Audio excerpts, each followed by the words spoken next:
साइमा जल्दी से नाश्ता लगाओ, देर हो रही है। ताइम ने आवाज लगाई। टेबल पर दोनों बच्चे बिलाल और हुसैन भी स्कूल जाने के लिए तैयार बैठे थे। जी अभी लाई, नाश्ता तैयार है। साइमा ने जल्दी जल्दी नाश्ता लगाया, बच्चों को नाश्ता करवाकर स्कूल रवाना किया और मियाँ को दफ्तर। फिर आराम से अपना चाय का कप ले के सोफे पर आ बैठी और टीवी ऑन कर लिया। उसका छोटा सा पुरस्कून घराना था। मियाँ की तनख्वाह बहुत ज्यादा नहीं तो कम भी ना थी। फिर साइमा भी बहुत कनात पसंद थी। बेजा फरमाइशें और फजूल खर्चियां उसका शेवाना था। जिंदगी पुरसुकून अंदाज में रवां दवां थी। दरवाजे पर घंटी बजी। साइमा ने दरवाजा खोला तो एक नया चेहरा सामने आया। अस्सलाम वालेकुम, मेरा नाम उज़मा है और मैं आपके साथ वाले घर में 2 दिन पहले शिफ्ट हुई हूँ। वालेकुम सलाम, अंदर आए, साइमा ने खुशकिलाकी से कहा। फिर उज़मा को ड्राइंग रूम में बिठाकर उसके लिए चाय बनाने चल दी। ये नए किराएदार थे। उनके साथ वाला घर काफी अरसा से खाली पड़ा था। उज़मा से गपशप के दौरान पता चला कि उसके 2 बेटे और एक बेटी है और मियाँ मुलाजमत पेशा, वही तकरीबन मिडिल क्लास तबका ही था। चाय पीकर वो उठ खड़ी हुई। इंशाल्लाह फिर मुलाकात तो होती रहेगी। आज की मुलाकात तौरफी थी। किसी भी चीज़ की ज़रूरत हो तो बिला झिझक बताइएगा, साइमा ने पुरखुलूस अंदाज में कहा। जी ज़रूर, बहुत शुक्रिया, अल्लाह हाफिज़। वक्त देखा तो काफ़ी गुजर चुका था। साइमा भी जल्द अज जल्द काम निपटाने लगी कि उज़मा से गपशप में काफ़ी देर हो चुकी थी। खाना पकाना, सफाई, कपड़े, सब कुछ ही रहता था। बच्चे तो जल्दी आ जाते थे लेकिन दाइम शाम 5 बजे तक आते थे। शाम की चाय पर उसने दाइम को बताया कि आपको पता है हमारे नए पड़ोसी आए हैं। आज वो मुझसे मिलने भी आई थी। बहुत फ्रेंडली सी तबीयत है उनकी। काफी देर गपशप रही। उसने अपने शौहर को मतला किया, चलो अच्छा है, तुम्हारी भी कंपनी रहेगी। वैसे भी हमारी बेगम साहिबा दिन में अकेली उदास हो जाती हैं। दाइम ने छेड़ा। छोड़े ना, आप तो हर बात मजाक में ले लेते हैं। बिलाल और हुसैन भी लड़ते झगड़ते पास आए बैठे। यूं खुशगवार माहौल में चाय पी गई। हेलो, क्या हो रहा है? ये उज़मा थी। बस यार, खाना बना रही थी। आओ, साइमा ने दावत दी। तुम खाना बनाओ, मैं किचन में ही आ जाती हूँ। उज़मा बोली, आज क्या बना रही हो? माश की दाल बना रही हूँ। माश की दाल? अरे हमारे घर में माश की दाल कोई भी नहीं खाता। मेरे मियाँ और बच्चे तो बस चिकन मटन ही खाने के शौकीन हैं। अगर कोई सब्जी बनाऊं तो उसमें भी चिकन या मटन डालकर ही बनाती हूँ। उज़मा ने तफसील से बताया। हम तो हर चीज़ खाते हैं। किसी भी चीज़ की ज्यादती या कमी सेहत के लिए नुकसानदा है, साइमा ने जवाब देते हुए कहा। वैसे भी आजकल की महंगाई के दौर में मटन या चिकन हर रोज कौन अफोर्ड कर सकता है? उसने दिल में सोचा। अच्छा यार, चाय तो पिलाओ, कसम से सर दुख रहा है मेरा। अच्छा यार, चाय तो पिलाओ, कसम से सर दुख रहा है मेरा, उज़मा बेतकल्फी से बोली। हाँ हाँ, क्यों नहीं, बस चाय रखने ही वाली थी। पता है कल मैं शॉपिंग पर गई थी। नई मार्केट्स देखी, अपने और बच्चों के कपड़े लिए। मेरे मियाँ तो कहते हैं बस हर वक्त तुम तैयार होकर रहा करो, चाहे कपड़ों पर कितना ही खर्चा कर लो। कभी टोका नहीं। शादी को 10 साल होने को आए हैं लेकिन अभी भी मेरे मियाँ मेरे दीवाने हैं। तुमने गर्मियों की शॉपिंग कर ली? उसने पूछा। नहीं उज़मा, मेरे कपड़े तो कुछ पड़े हुए हैं, पिछले साल वाले। अभी सेल का इंतजार कर रही थी, जरा मुनासिब मिल जाते हैं। अगर एक की जगह 2 मिल जाएं तो क्या बुराई है? कहाँ यार, सारे फ्रेश डिजाइन तो निकल जाते हैं सेल तक। बंदा कपड़ा पहने तो पता तो चले कि कुछ पहना है। उज़मा की बात साइमा खामोशी से सुनती रही। मेरा ख्याल है आज मैं भी थोड़ी सी दाल खा ही लूं। अरसा हुआ खाए हुए, उस्मा ने जाते हुए ख्वाहिश जहर की। हाँ ठहरो, मैं निकाल देती हूँ, साइमा ने जवाब दिया। उस्मा के जाने के बाद साइमा काम में लग गई लेकिन लाशौरी तौर पर उसकी बातें सोचती गई।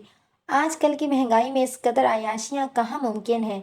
अगर मैं इस तरह से चलूँ तो सारा बजट खराब हो जाए। चलो, हर किसी के अपने हालात हैं, मुझे क्या।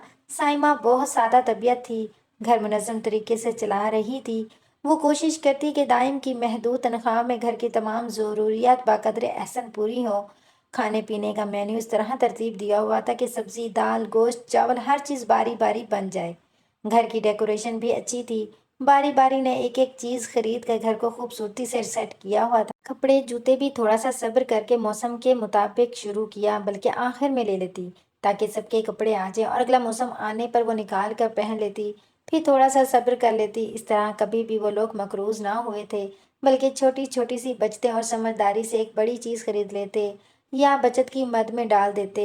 सो जिंदगी की गाड़ी बतरीक ऐसा चल रही थी। लेकिन उस्मा की बातें उस पर पत्थर साबित हुई, पुरसकून झील में एक पत्थर साबित हुई। साइमा साइमा उस्मा हस्बे मामूल 11 बजे दिन में चली आई। अब इस वक्त उसका आना मामूल बन चुका था। गपशप होती, दोनों चाय पीती, फिर वो घर चली जाती। साइमा को उसकी बातें थोड़ी नागवार भी गुजरी लेकिन अब शायद आदत ही पड़ गई थी। फिर उज़्मा भी बिला झिझक हर रोज ही चली आती। साइमा को अब तक उसके घर जाने का मौका ना मिला था। کسی دن وہ غیر حاضر ہوتی تو شاید وہ بھی چکر لگاتی۔ اس کا آنا تو روز کا معمول تھا۔ پھر سائمہ خود بھی کہیں آنے جانے کی چور تھی۔ گھر سے نکلے تو 10 کام رہ جاتے تو وہ نکلتی نہ تھی۔ گپ شپ کے بعد جب وہ جانے لگی تو بولی، ہاں یار یاد آیا، مجھے ذرا بلینڈر چاہیے تھا، شام کو ملک شیک بنانا ہوتا ہے۔ ویسے تو میرے پاس دہی والا بلینڈر تھا لیکن بچوں نے توڑ دیا۔ سائمہ نے بلینڈر نکال کر دے دیا تو عظمیٰ بولی، اچھا یہ ہے تمہارے پاس، یہ تو عام سا ہے، میرا بہت جدید قسم کا تھا۔ مگر سائمہ اس کی بات سن کر خفیف سی ہو گئی۔ بعض اوقات عظمیٰ کے جتانے والے انداز پر اسے غصہ بھی آ جاتا۔ پھر وہ سوچتی کہ شاید وہ ویسے ہی اس سے اپنی چیزوں کا تبصرہ کرتی ہے، اس کا مقصد جتانا ہرگز نہیں ہوتا۔ اب اس کا بلینڈر ہر وقت عظمیٰ کے گھر میں ہی رہتا تھا۔ زندگی اسی طرح رواں دواں تھی لیکن سائمہ کا انداز فکر تبدیل ہوتا جا رہا تھا۔ وہ سائمہ جس نے کبھی اپنی زندگی سے شکوہ نہ کیا تھا، عظمیٰ کی باتوں نے اسے یہ سوچنے پر مجبور کر دیا تھا کہ لوگ کتنی عیش کی زندگی بسر کر رہے ہیں۔ حالانکہ سائمہ کے حالات تنگ کبھی نہ رہے تھے۔ دائم حسب طاقت گھر اور بچوں کی ہر ضرورت کا خیال رکھتا تھا اور سائمہ سمجھداری سے اپنے گھر کا خرچ چلا رہی تھی۔ مہنگائی کے اس دور میں یہ کہاں ممکن تھا کہ کھلم کھلا پیسہ اڑایا جائے۔ سائمہ شام کی چائے پی رہی تھی دائم کے ساتھ کہ عظمیٰ آ گئی۔ بھائی السلام علیکم، کیسی ہیں آپ؟ دائم نے سرسری سا سلحال پوچھا۔ عموماً اس وقت عظمیٰ آتی نہیں تھی۔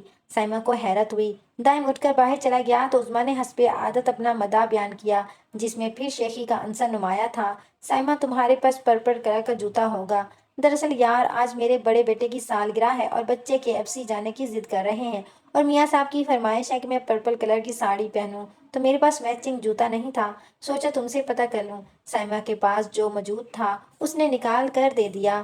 عظمیٰ نے الٹ پلٹ کر دیکھا اور بولی، ارے یہ تو شاید تم نے سیل سے لیا ہے، 2 سال پرانا ڈیزائن ہے اور معمولی سا بھی، لیکن چلو مجبوری ہے تو یہی پہن لیتی ہوں، اس نے احسان جتاتے ہوئے کہا۔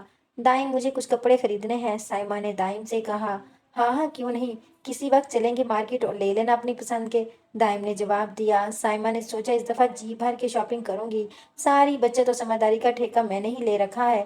پھر اتوار کے دن دائم اور بچوں کے ساتھ مارکیٹ روانہ ہوئی۔ اس دفعہ سائمہ نے خوب مہنگے کپڑوں پر ہاتھ رکھا اور دائم نے خاموشی سے قیمت چکا دی۔ 3 جوڑے خرید کر 2 جوتے بھی لے لیے۔ دائم نے خوش ہو کر شاپنگ کرا دی کہ سائمہ نے کبھی بھی بیجا فرمائشیں نہ کی تھیں، لیکن خرچہ تھوڑا زیادہ ہو گیا تھا۔ آج سائمہ خوش تھی کہ ابھی عظمیٰ آئے گی تو وہ بھی اسے اپنی شاپنگ دکھائے گی تاکہ وہ یہ تو نہ سمجھے کہ مجھے کچھ پتہ ہی نہیں ہے۔ عظمیٰ آئی تو سائمہ نے خوشی خوشی اپنی شاپنگ کا بتایا اور کپڑے لینے چلی گئی کہ اس کو دکھا سکے۔ یہ دیکھو میں نے 3 جوڑے خریدے ہیں، دائم نے بلا اعتراض مجھے جی بھر کے شاپنگ کروائی۔ یہ دیکھو یہ گرین رنگ کا سوٹ کتنا خوبصورت ہے، یہ پرپل اور یہ میرون۔ سائمہ سوٹ دکھانے لگی۔ وہ سرسری انداز میں دیکھ کر بولی، سائمہ تم برانڈڈ کپڑے نہیں لیتی، ان کے تو 1 2 دھلائی میں ہی رنگ پھیکے پڑ جائیں گے۔ دیکھو یہ میں نے گل احمد سے لیا ہے، 4000 کا سوٹ ہے، 10 دفعہ دھل چکا ہے لیکن ابھی تک نیا کا نیا ہے۔ سائمہ کا رنگ پھیکا پڑ گیا اور ساری خوشی ہوا ہو گئی۔ آج کل وہ بہت اداس اور غمگین رہنے لگی تھی۔ لاشعوری طور پر اس کے دماغ میں ہر وقت عظمیٰ کی باتیں گونجتی رہتی۔ پھر اپنے اور اس کے حالات کا موازنہ کرتے ہوئے اسے عظمیٰ پر رشک آ جاتا۔ پھر عظمیٰ کی ایک اور بات یاد آئی کہ اس کے میاں نے اس سے وعدہ کیا ہے کہ اگلے ماہ اسے سونے کے کڑے بنوا کر دے گا۔ میری شادی کو 13 سال ہونے کو آئے ہیں لیکن میرے میاں نے آج تک ایک چھوٹا سا چھلا بھی بنوا کر نہیں دیا۔ سائمہ نے سوچا، نہ جانے عظمیٰ کا میاں کہاں سے لاتا ہے اتنے پیسے، یا شاید دل کی بات ہے جو وہ اتنا سخی ہے۔ کسی اداسی اور غم کی کیفیت میں اس نے دائم سے بھی کوئی بات نہ کی۔ اسے یہ لگنے لگا تھا کہ دائم کو اس سے کوئی محبت نہیں ہے، جبکہ اس نے کبھی عظمیٰ کے میاں کی طرح اس کا خیال نہیں کیا تھا۔ سائمہ گھر کے کام کاج میں مصروف تھی، پھر اب عظمیٰ سے گپ شپ کرنا بھی اس کا معمول بن چکا تھا، سو جلدی جلدی کام نپٹا رہی تھی۔ آج خلافی توقع دن کا 1 بج گیا لیکن عظمیٰ غائب، کہیں بیمار نہ ہو۔ ایسا تو ہو نہیں سکتا تھا کہ اس کا چکر، بلکہ کبھی کبھی تو 2 سے 3 چکر اس کے گھر کے لگاتی تھی۔ چلو آج میں ہی عظمیٰ کی طرف چلتی ہوں، اسی بہانے اس کے گھر کی سجاوٹ بھی دیکھ لوں گی۔ شاید اس کے میاں کی تنخواہ بہت زیادہ تھی کہ وہ ہر وقت شاپنگ میں مصروف رہتی تھی۔ اس کی طرف سائمہ کا چکر اول تو لگ ہی نہ سکا کہ عظمیٰ نے کبھی موقع ہی نہ دیا، ہر وقت وہی آن موجود ہوتی۔ ایک آدھ دفعہ وہ گئی بھی تو اس نے باہر سے ہی بگتا دیا۔ سائمہ نے دروازے پر دستک دینے کے لیے ہاتھ رکھا تو دروازہ کھل گیا، سو وہ آہستہ آہستہ اندر کی طرف چل دی۔ ایک آدھ دفعہ آواز بھی دی، یہ عظمیٰ کا شور تھا۔ تم ہو ہی اس قدر بے وقوف اور جاہل عورت، جانے تمہیں کون سا احساس کمتری ہے، نہ تمہیں گھر کی فکر ہے نہ بچوں کی، ہر وقت ادھر ادھر گھومنا یا پھر شاپنگ، کنگال کر دیا ہے تم نے مجھے، قرض لے لے کر پاگل ہو گیا ہوں میں، اب تو ہر ایک سے نظریں جھکا کر ملتا ہوں کہ کہیں وہ قرض واپس نہ مانگ لے، نہ جانے کب فرمائشیں ختم ہوگی تمہاری۔ ہاں تو کیا غضب کر دیا تم نے، تم ہو ہی کنگلے آدمی، ساری زندگی میں ترس ترس کر نہیں گزار سکتی، कर्जा लो चाहे भीख मांगो, मैं तो इसी तरह ही रहूंगी। मैं क्यों अपनी ख्वाहिशात का गला घूंटूं? उज़्मा ने जाहिलाना अंदाज में चीखते हुए कहा। तंग आ गया हूं मैं तुम्हारी इन हरकतों से। तुम्हें दुनिया दिखावे का शौक है कि लोग तुम्हें अमीर और खुशहाल समझें, और इस झूठे फख्र की खातिर तुम्हें अपने घर के सुकून का भी जरा ख्याल नहीं है। लेकिन अब मैंने फैसला कर लिया है, तुम अगर ना सुधरी तो मैं तुम्हें तलाक दे दूंगा। फिर करना अपने शौक पूरे। साइमा का तो जैसे काटो तो बदन में लहू नहीं वाली हालत थी। जिस तरह अपने मियाँ के मोहब्बत भरे किस्से उज़्मा उससे बयान करती थी, और जिस तरह अपनी हर चीज को बढ़ा चढ़ा कर बयान करना उसकी आदत, सब कुछ उससे बिल्कुल मुख्तलिफ था। और वो जो उज़्मा की बातों में आकर अपने घर का सुकून बर्बाद करने चली थी, इन बातों ने उसकी आंखें खोल दी। क्या ये थी उसकी हकीकत? साइमा जल्दी से घर की तरफ चल दी। उसका सर चकरा रहा था। उज़्मा का पर्दा फाश हो गया था, लेकिन साथ उसे खुद पर भी अफसोस हो रहा था कि अल्लाह ने उसे भी अक्ल व शऊर से नवाजा था। क्या उसको इतना जल्दी दूसरों की बातों में आना चाहिए था? ये तो अल्लाह का करम था कि जल्द उसे हकीकत का इल्म हो गया, वरना शायद आज उज़्मा और उसके शोहर की लड़ाई का मंजर कर उसके घर में चल रहा होता।